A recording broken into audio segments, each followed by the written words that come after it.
Welcome to the Transformational Storyteller Podcast. The stories we tell ourselves and others shape the lives we lead. I'm your host, Daralyse Lyons.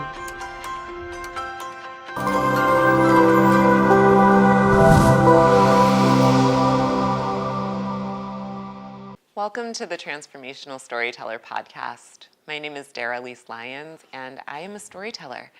I have been since I was 5 years old, and I used to get into trouble as a little kid because I would stay up late under the covers with a flashlight, reading books and writing stories, and then fall asleep in the morning over my cereal because I was, up late into the night making things up. And I believe that our stories shape our realities, and that stories have the power to transform the world. I still remember, books that I read as a little kid. I think Bridge to Terabithia was one of my absolute favorite stories. And movies, and now I work as an actress and a writer, and so stories really are the central point of my existence. And but I don't think that's just limited to the creative space and the creative stories. I believe that our life stories and how we frame our own internal narratives really do shape the course of our life. They shape everything, all the decisions that we make and the people that we become. And so I wanted to tell you a little story from my former life, working in finance as I was the personal financial manager for 3 principals of a hedge fund. I was working from 7 in the morning until 7 at night. And when I wasn't working, I was binging and purging up to 12 times a day and spending $300 a day on food. And I was miserable. And the story that I told myself for most of my life was one of victimization. It was one of, life isn't fair to me. I grew up without a dad. I grew up with a single mom, and then I had a stepfather who was pretty, he just wasn't a kind person. And, I felt very replaced in my family. I felt like an outcast, and I'm biracial, in case you can't tell. I always felt different.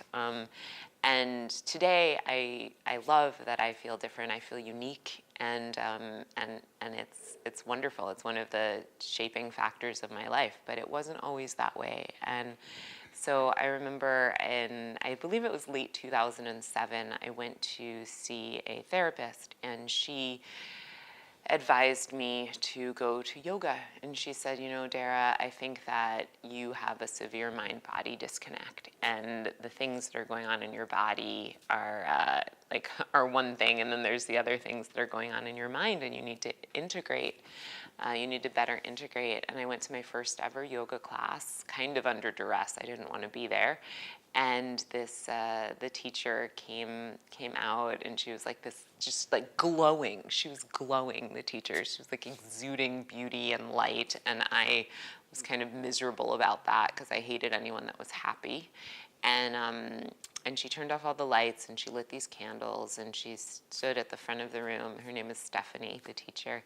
And she stands at the front of the room, and she says, take a deep breath and feel your feelings. And I took a deep breath, and I cried for the next hour and a half.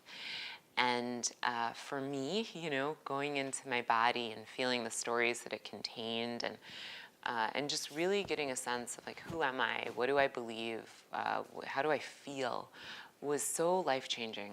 And I actually have to admit that I hated that first ever yoga class. I got out of it, and I thought I never want to do that again.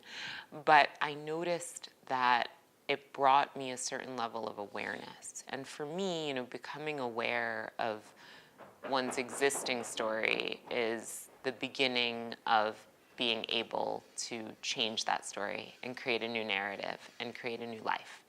And so fast forward, now it is just the very beginning of 2019, and I have been in recovery from the eating disorder for quite a lot of years, I think about 10 years now. And my life looks completely different. My work life is completely different. I am in addition to now teaching yoga, which I once hated, I am a writer. I'm a coach for other writers and a coach for people who just want to change their lives and change their stories.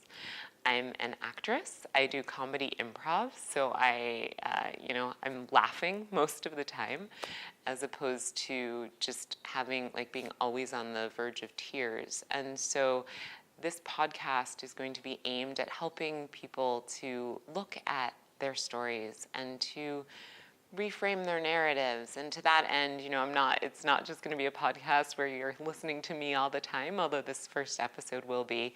I have a bunch of really interesting speakers and writers and coaches and experts in different fields coming on and telling personal narratives about their own lives, or talking about the stories that they're helping to create, the creative stories that they're helping to create. And I hope that this can act as a source of inspiration for you and just an example of what's possible when we harness stories and when we examine them and when we take the risk to be willing to change the stories that we've told ourselves. So thank you. I'm enjoying getting to know you, and I hope that this can just be the beginning of another journey of transformation through awareness and through stories.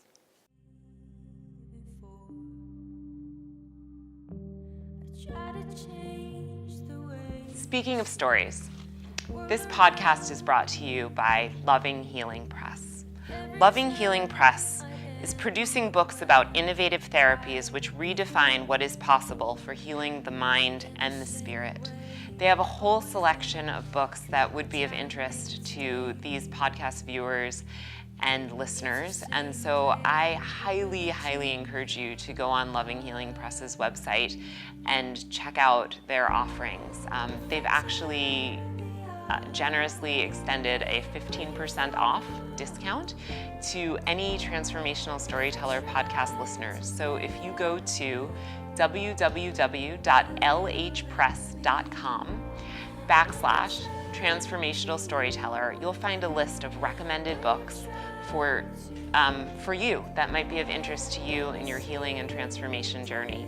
And if you enter the coupon code Daralyse at checkout, you'll get your 15% off. So that's DARALYSE at checkout, and go to www.lhpress.com/Transformational Storyteller. Give me all the space I want, so much I get lost. It's hard to get it off. So whether we're talking about personal stories, the stories that shape our lives, the stories that make us who we are, the stories that we need to change in order to be different people, or whether we're talking about creative stories, like whether you're working on writing a book or a screenplay for a movie, or whether you're, acting or whatever the case may be. There's a lot of different elements that make up a story, that make up a narrative. There's plot, there's setting, there's theme, there's character. The list is endless. Mood, perspective, point of view, tense. Did it happen in the past? Did it happen in the present? And I guess what I want to focus on right now is the interplay of plot and character, because there's definitely a symbiotic relationship between who someone is and the things that happen to them and the things that happen in their life and the level of agency that they believe they have. So I'm going to talk a little bit about my personal narrative and the interplay of plot and character, and I hope that it might help you to think about your own life and the experiences that you've been through, the experiences that you're currently going through, and how that shifts how you show up in the world. And I don't know that it's always possible to change, it's certainly never possible to change the past, but I don't know that it's always possible to change what's going on around us, but I do believe that how we look at what's going on around us can shape our character and who we are. So, just to give you a little bit of a snippet from my own life, I grew up the only child of a single mother until I was 11 years old. And that made me precocious. It made me think I was an adult when I was still really a child. My mom and I were very, very, very close, which on the one hand was great, but on the other hand, it didn't teach me how, I thought that I was, I thought I was more grown than I was, let's say. And so then she met my stepdad, and he came into the picture when I was 11. And we used to joke, but it's not really a joke, that he put the dick in dictator, because he was a very difficult person, and I hated that. And the story I told myself about why my mom met and married this man who didn't treat me right, he used to do things like just like set these arbitrary rules for no reason, just to kind of prove that he had power over me. At one point we went to therapy, and he said that his goal had been, when he met my mom, was to break my spirit. There were instances of where, I remember he threw me through my bedroom doors at one point and broke my doors. It was a very difficult experience, coming off of having felt like, the center of my mother's universe, the love of her life. So, essentially the events in the narrative are unchanged. They are what they are. But the meaning that I made of that for a long time in my life was that, if I had only been more lovable, then this wouldn't have happened. If I'd only been, better, stronger, prettier, funnier, nicer. I thought if I'd only been thinner, and then I developed an eating disorder because I was trying to make myself more worthy of love, because the narrative I told myself was that I wasn't lovable as I was. I wasn't good enough. And that narrative, that story, very nearly destroyed my life. And it wasn't until I began to change that story and to tell myself, you know what, things happen sometimes. Things happen that are unavoidable and that aren't anyone's fault, or, but I don't need to be defined by those things. I don't need to let those things tell me that I'm not okay as I am. And when I started to shift that, when I started to really dig down deep and say, you know what, I am the architect of my own life. I might not have been as a child, but I am now. And what stories do I need to tell myself that are more empowering? What can I focus on to build my character? I spent a lot of years being a dishonest person, trying to get my needs met in dishonest ways, and then feeling a ton of shame around that. I spent years being self-destructive and, promiscuous. I was super promiscuous, and I'll tell you some of those stories, but not today. But stay tuned, because those will happen. And I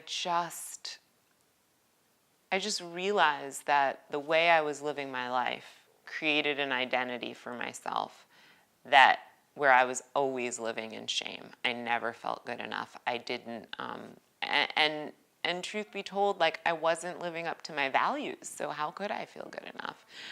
But when I started to really rewrite my character, let's say, and say, okay, well, who was I before, trauma happened in my life? Who was I before I experienced the loss of my favorite aunt when I was 8, my perceived loss of my closeness with my mother?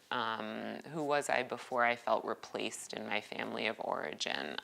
Who was I before I had an eating disorder? And I dug down deep, and I looked at, I was someone who was creative and fun and weird and an independent thinker. And so, I wanted to get back to that person. And I started doing things like comedy improv and taking acting classes and writing. I write so much. I've actually published 20 books so far. And stay tuned, because there will be more coming out in the next years and months. But, I got in touch with the aspects of my character that I most wanted to express and articulate. And the funny thing is that my life, I didn't necessarily know that my life was going to change for the better, but it did. And it's changed in these amazing, amazing ways. I have such great experiences. I have a network of amazing friends. I have an awesome significant other. I get to do really fun things. Like I went to Italy last year, and I'm living out my dream as a writer. I'm able to support myself as an author and a yogi and a coach, and I work on really fun projects, and then do things like I went skydiving. Like I live a very expressive and awesome life, but I wouldn't be able to do that if not for recognizing that there is a direct link between the narratives I tell myself about who I am and what that means, and the way that I show up in the world as a character. And so I guess what I want to say is, maybe if I had just some words of wisdom or some insights that maybe you could use and apply to your own life, like, who is the villain in your story? Who are you telling yourself is the villain in your story? Because for me, for many years, I thought, my stepdad was the villain in my story, or my mother, or I was sexually abused in the past. And so, that people were the villain in my story. And then what I realized is that no one had actually been as evil to me as I had been to myself. No one has been as consistently cruel. And so, asking myself that question, and then asking myself, well, who is the hero in my story? Because for many years it was my aunt who died, or it was my mother, or it was, that person that I met in high school who was like amazing, and I thought, oh my gosh, if I could only be like her, my life would be awesome. But when I started to realize, I don't want to be the villain of my own story anymore, and I don't want to cast other people in the role of hero. Like, I get to be the hero. And so I've been doing that. And it's not perfect. I certainly don't want to kind of sit here in this platform, or when I'm, talking about my life, I don't want to make it seem like it's all together, because it's not. I am messy and weird.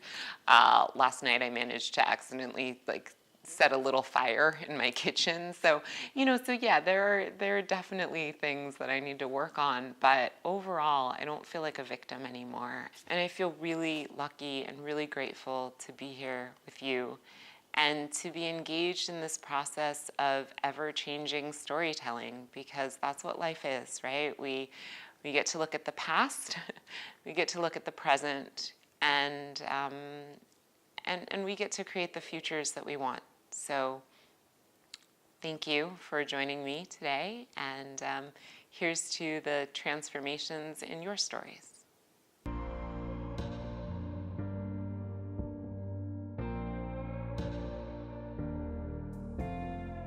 So one of the things I really value is strength.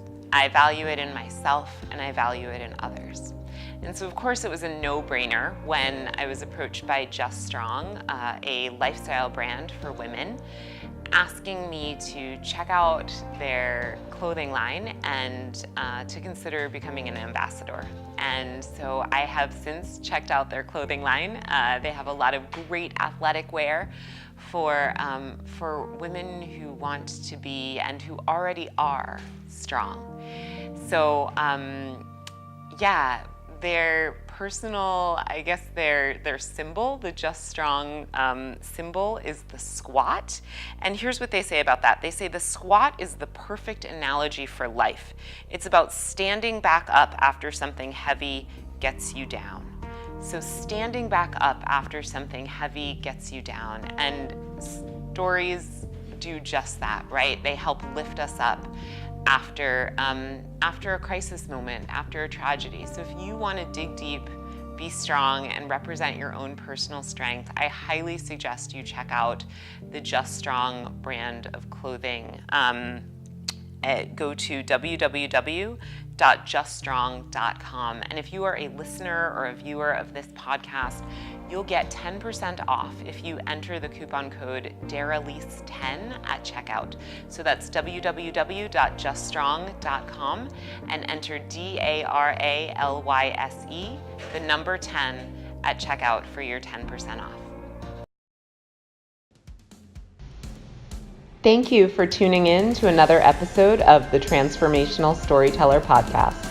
As always, thanks to our sponsors, Loving Healing Press and Just Strong, our production team at Rebel Hill Consulting, and of course, many thanks to you, the listener. Whoever you are, wherever you are, I hope you're creating stories that empower you and inspire others.